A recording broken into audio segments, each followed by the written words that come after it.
Hi, I'm Crystal from Oak the Genius Dog, here with Taiko, the Shiba Inu puppy. Taiko is now 20 weeks old.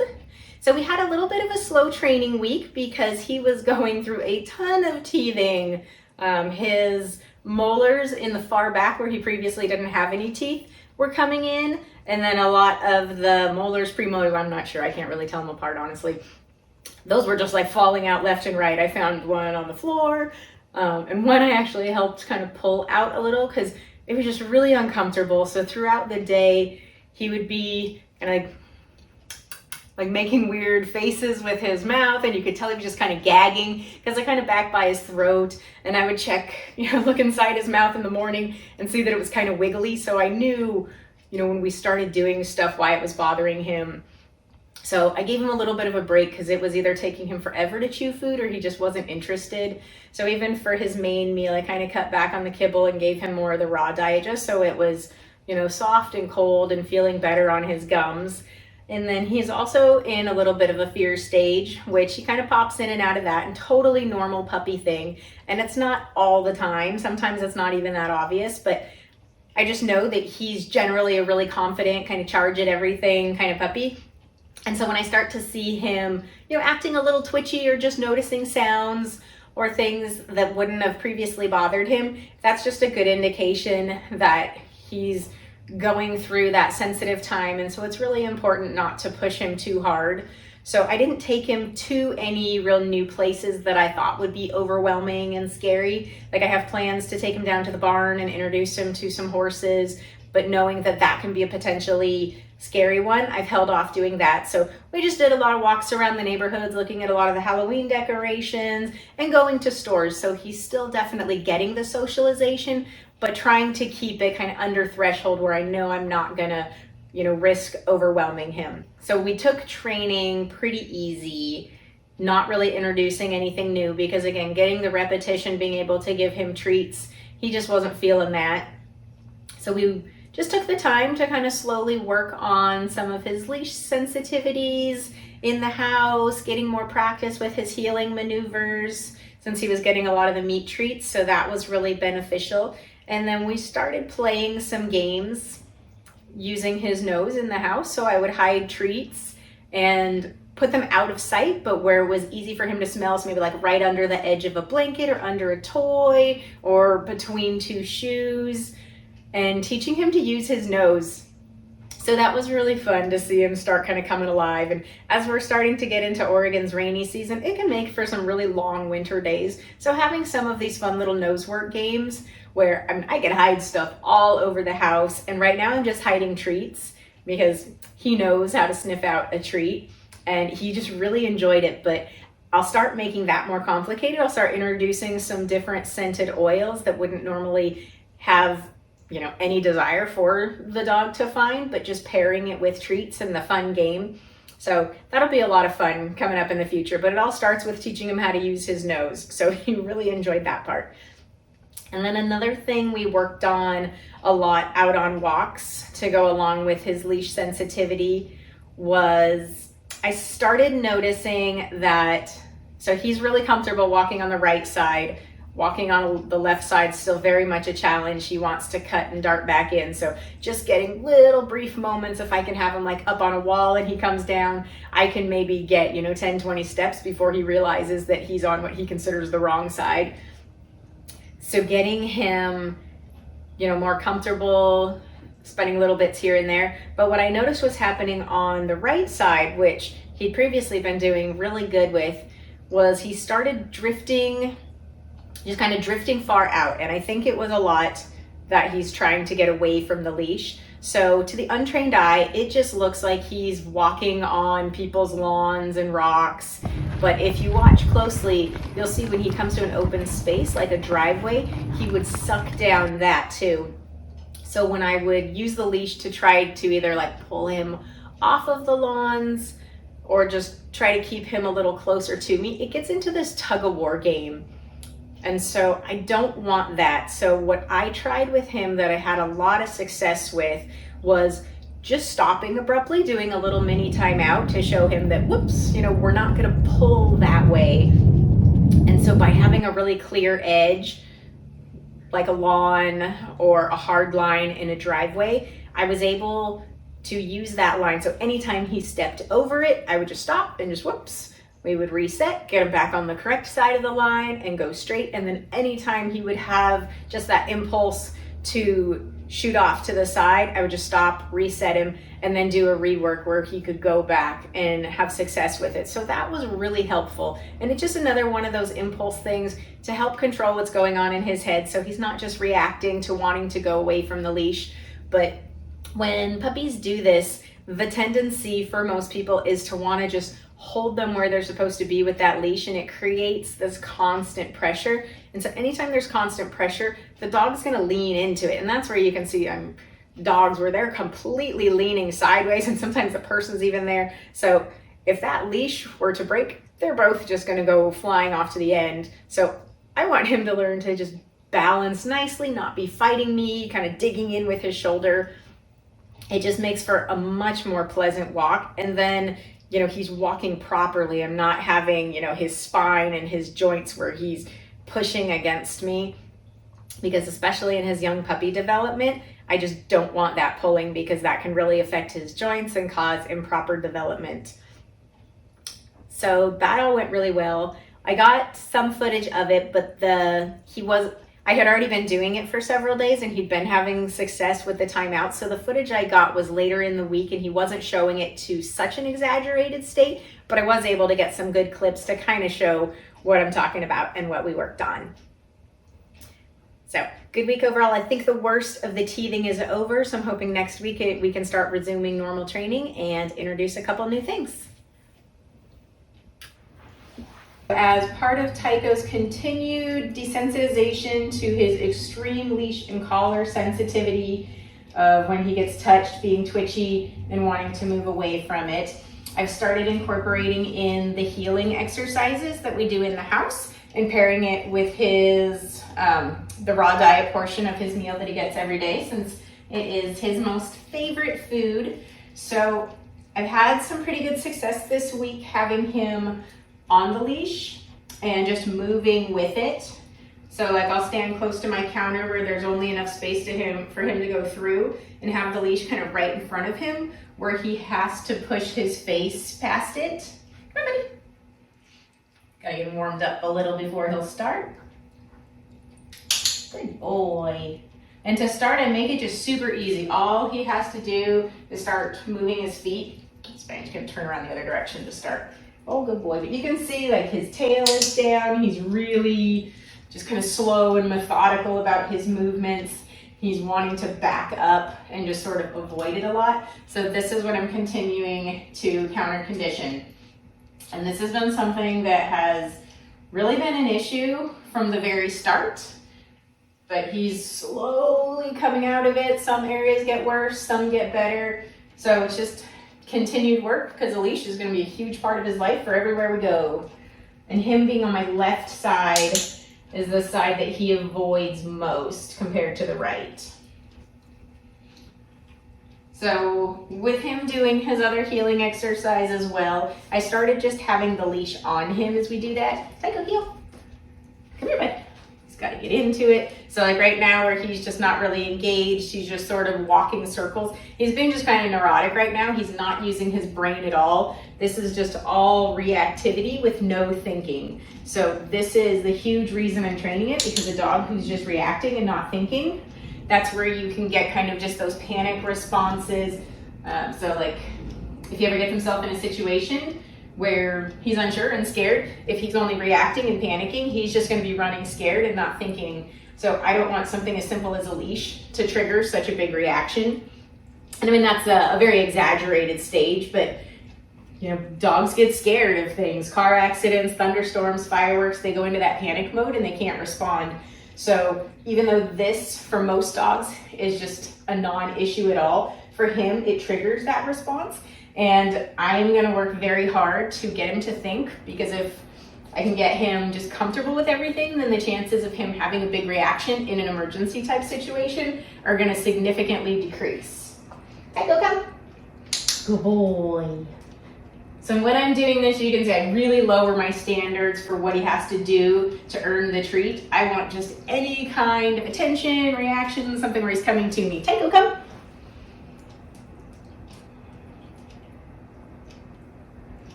Good boy. So you notice I didn't click when he circled around because that wasn't him thinking. He's just circling because that's the only place he can go on a leash. If I had clicked it, he would just circle and walk right out of the room. Taiko, come. Good. So when he comes the direction and I can tell he's actually trying to work with me, then we do it. Heel. So trying to get into some of the things that he knows and has had more success with, because we did a lot of his off-leash healing. We did a lot of his healing maneuvers off-leash where he did great.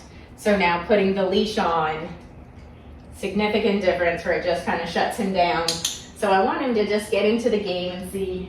And we're playing all the same games we did before. It's so hard to work with the meat. I want him to see that all the games that we played before, it's the same. We just have a leash on now. Heel. Yeah, good boy. Heel. Good. Heel. There you go. Heel. And I normally do this in the hallway or in a tighter space, and I should have done that since I have the leash and he's wanting to move away. But I'm just gonna use what I have for the sake of trying to get some of this on video. Heel. Good. Heel. Good boy. Heel. Yay. Heel. Good. Heel. Good boy. So I'm just looking for those tight responses. Heel. So always feeding him up close. So even if he starts drifting away, I'm always going to keep that food close to me so that I'm not rewarding him for the avoidance, but making him come close. Because again, I want him thinking about being close to me and aligning his body with mine. Heel. And when we do this off leash, he doesn't need these lures. But again, I've put a leash on, which completely changes the criteria and is making it so much more difficult. So I'm back to doing a lure just to encourage him to stay close. So again, this is definitely baby steps, and we're just chipping away at it since it's just something he hates. Good. And so I do have a lot more success getting him to kind of loosen up and engage his brain inside than I do outside, just because there's, very minimal distractions inside, but also the leash is nice and loose because he's mostly staying behind it. When we go out on walks where there's a lot more to see and distracted, he's normally out in front. Come here, buddy. He's normally out in front, which puts the leash behind him, which you can see it's anything where it's touching his neck, shoulder, back, tail, any of that, that's where he's wanting to avoid it. So we get a lot more of that kind of flailing out on our walks. All right, so I'm gonna see if I can just do a little bit of the tight space. See if he'll engage. He's a little tight. When I did this with him the other day, he was a lot looser to start and we had some pretty good success. So if he stays tight, I'm just gonna switch to something else because I want it to be successful and not have it just be one more exercise in the stress department for him. Good boy. So again, just making the criteria really easy where I'm keeping the leash in place and I just want him to step past it. So like where he moved past it and he took those steps back, now I'm gonna see if I can get him to come a little bit more where he's having to kind of brush his body, or like there, it touched his ear. Clean it up. So you can see it's something just as simple as picking some meat up off the floor, because as he lowers his head, the leash is gonna touch his cheek. You can see he's like, nope, not worth it. So I'm gonna see if I offer more to it and just try to keep that leash. I'm not trying to add any additional surprises, not trying to, kind of flick it and scare him. I am gonna get, work up to that, hopefully. But right now, I want him to see that you can walk by, you can touch that leash, just scoot by, good boy. You see there, like his ears twitching, he doesn't like it, but he didn't back away. So that's what I'm rewarding him for. I want to just condition him to be like, the leash touches you and it's okay, nothing happens. He just finds it to, maybe he's a little bit more ticklish or something, and he's just more sensitive to it. Like I said, most dogs, not an issue at all, but for him, this is just the hill he's gonna die on. But I am going to do my best and I'm gonna be persistent, and I expect this may take us several more months, if not a year or more. So like I said, I'm just doing everything I can to try to make it positive, getting super creative with different ways to have things on him. But the fact that he's willing to eat now, that was something that he wouldn't do a while back. And he can be touched by it a little where he's not freaking out. So like he backed away, but he's still willing to come back. So.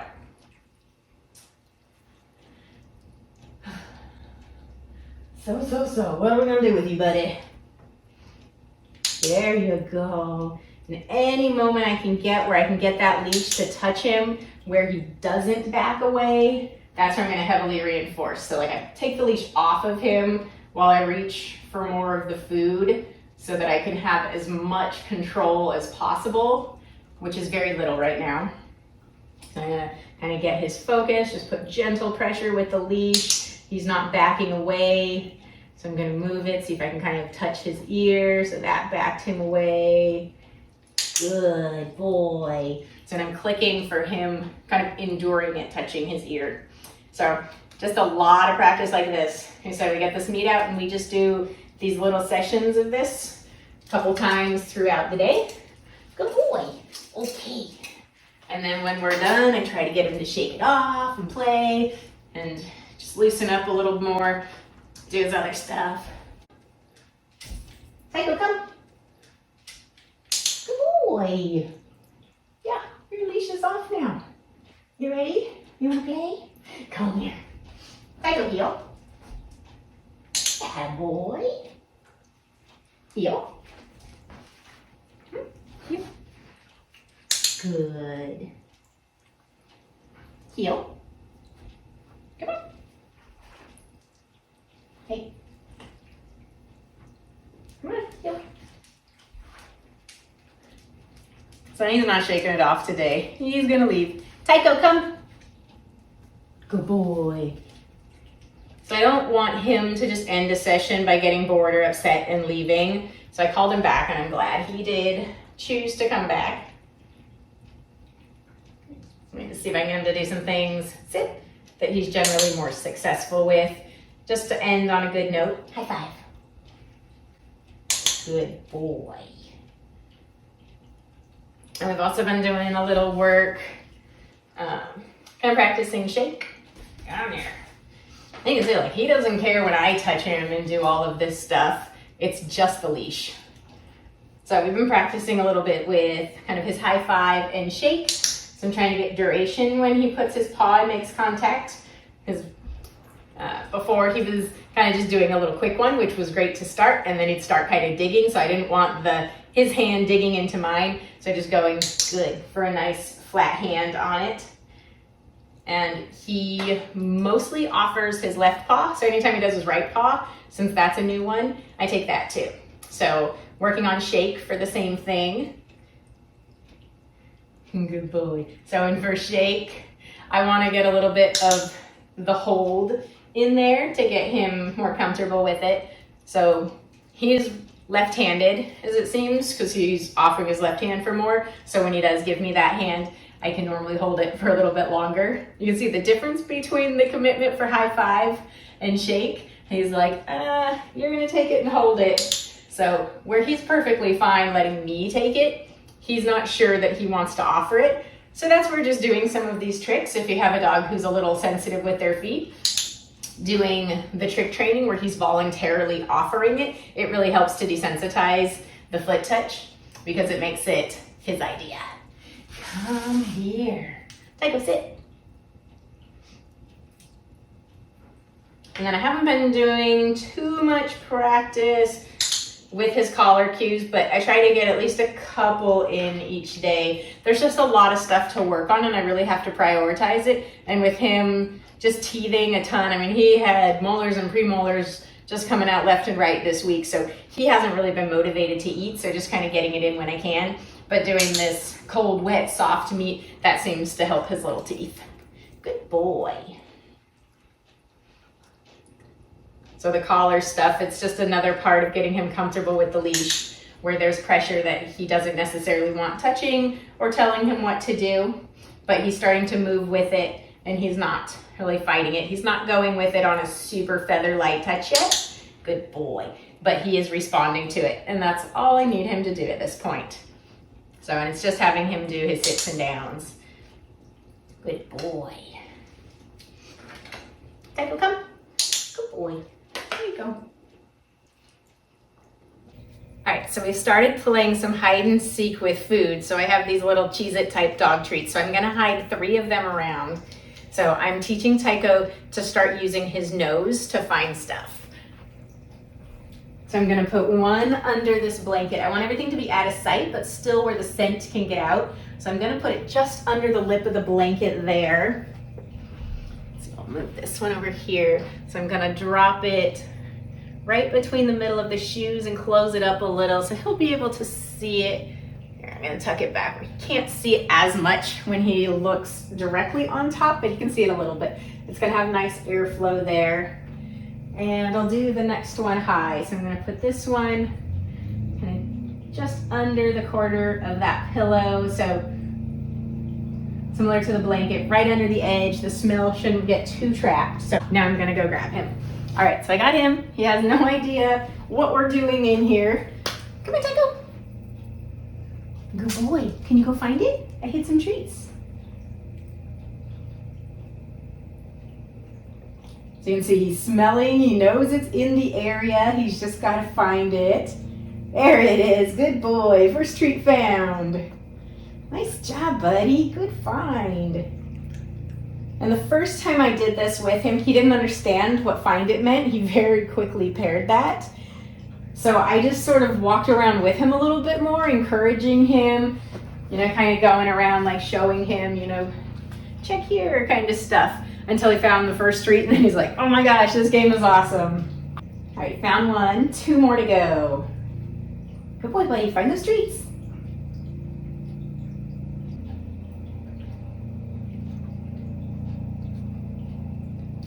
Where is it? Go find him. So some he finds really easily and others it seems like he just walks right over. So this is just training his nose. He's checking in some spots where I've hid them before because I've put him under the toys. I've like hid him back in the tunnel behind the massage chair. So let me just help him out a little since he's not showing a ton of enthusiasm. Hey bud, come here. Taiko. Check over here. Find it. So I'm not pointing directly to it. I'm just getting him in the area. And he knows generally if I want him somewhere. So I'm trying to help him out with something. So I can tell he's got the scent. There it is. Good boy. Good find. Nice job. You can tell those teeth are still coming in. He's not quite able to chew as well as he's gonna be in a couple weeks here. All right, buddy, one more. Where's that treat? Go find it. So this is the one that's just under the corner of that pillow, right near where he is. Just checking back in his toy box.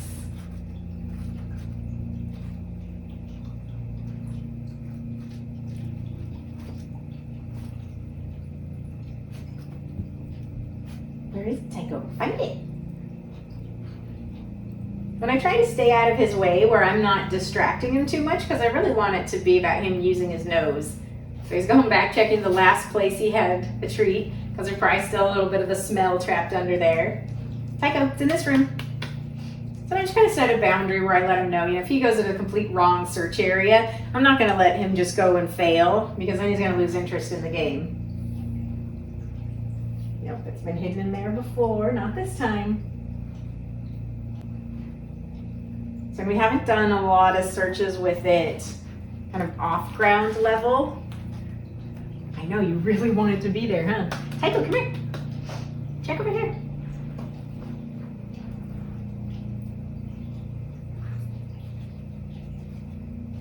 I can hear him audibly sniffing, even though he's on the wrong side of the couch. Taiko, what about this side? Find it. Now he's zeroing in on it. Did you find it? Good boy. Good find. Oh, where'd it go? You dropped it. Gotta find it again. Like just under the couch. Off. Yeah, you got a problem solved. How do you get it when it falls? Where'd it go?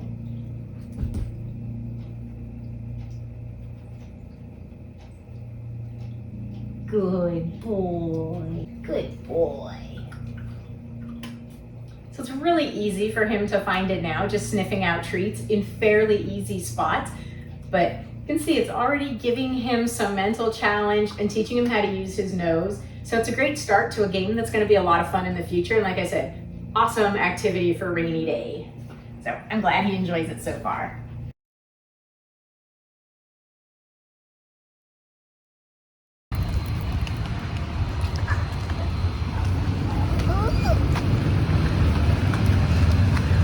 Taiko, look at the house.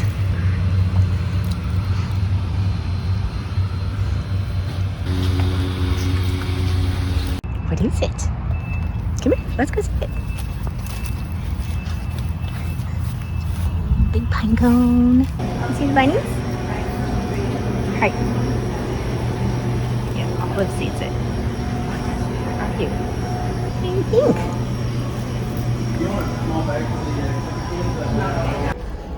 What? Are you afraid of the hats? What is it, bud? Come here. Why are you so jumpy today? Good boy. Look, you want to see the hats? Good boy, bud. Atta boy. Good boy. Check it out. It's okay. It's okay, Taiko. Taiko, come here. Good boy.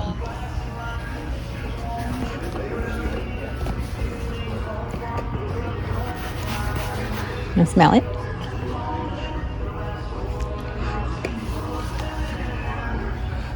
Good boy.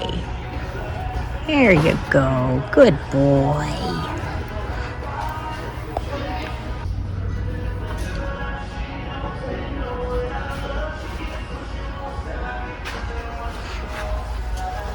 Different kind of store for you, huh? Want to play cardboard?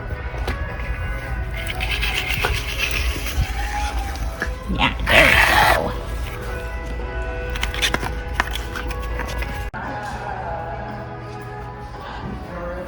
Take a look. Who's this? Good boy. Good boy. What do you think of all this leather, huh? You go over there? Taiko, where'd you go? Taiko, come here. Oh, good boy. Hey, bud, look. Taiko, did you see the cowhide? What do you think of that?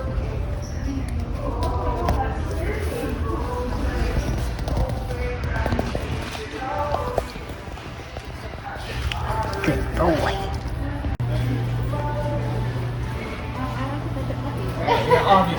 Come on, Taiko. Let's go. Good boy.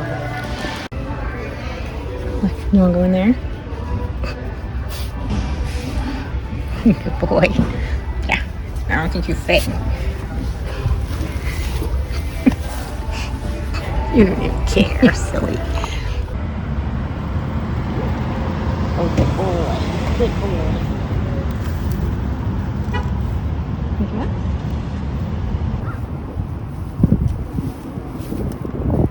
Come on, Taiko. Let's go. Attaboy, come on. Taiko, come here. Figure it out. Good boy. Come on.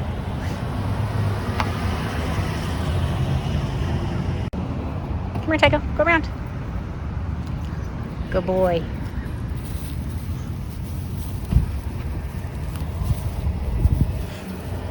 Atta boy. There you go.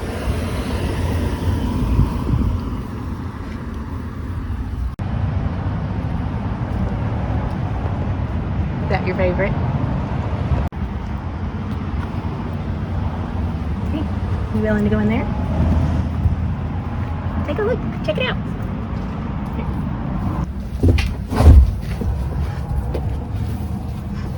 Good boy. Okay. Hi. Hi. What are you doing?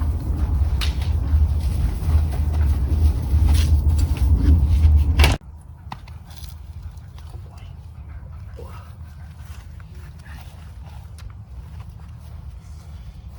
Good boy. You're a little rusty. Good boy.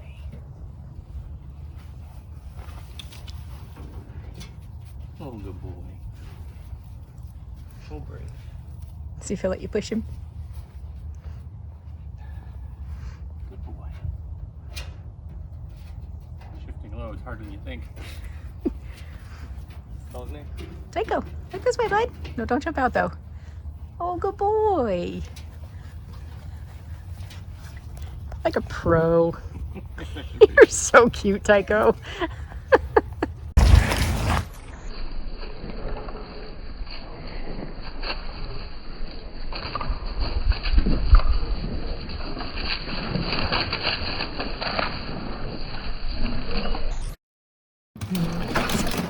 Buddy.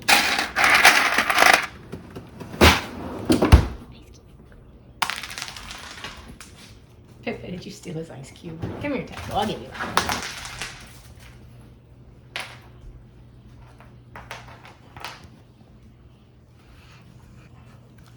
You just want to chase it?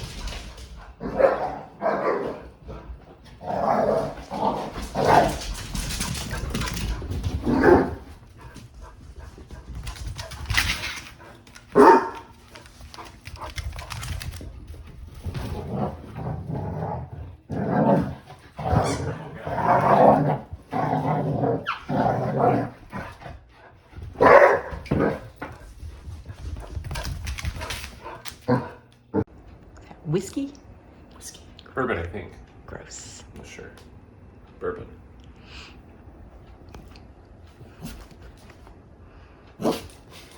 Taiko's with me. Gross.